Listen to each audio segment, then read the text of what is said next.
This one is another award that the teachers really like too, but it's something that I bet you this student could have gotten it last year, and I bet you that they could get it next year, because it seems like when you, remember in Daniel we talked about your characteristics make you you, and usually, if you keep on having those same characteristics, and that's a good thing. This is called a most conscientious student, and conscientious means you are a thoughtful student.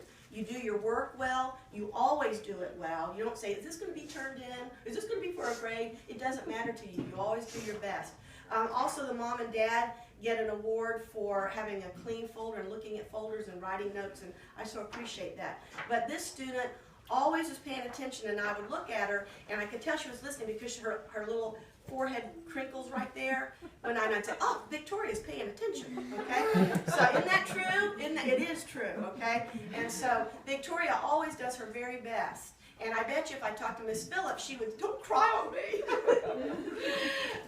I bet you Miss Phillips could have said the same thing, and I bet you Mrs. Rickerson will say the same thing next year. And I want to tell you that that is such a blessing to a teacher, and later on to your employees if you're the owner of the company, or to your boss if you're a worker, Sugar Pie, because you always do your best. Even when somebody says, this is going to get turned in, make sure you do your best. You did it anyway.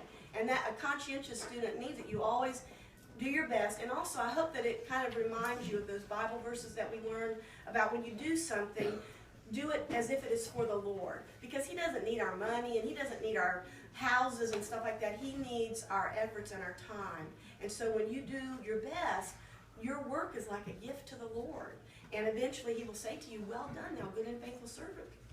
So you get the most conscientious student. And here's the verse for you. It's about your fruit. The Bible says that we will know the Christians by their fruit, and you already have good fruit, Sugar Pie, so I hope it keeps up. And then I also put that memory verse that we had. Whatever you do, do it all for the glory of the Lord. So this is for Victoria, the most conscientious student. And to her parents for having good, clean folders.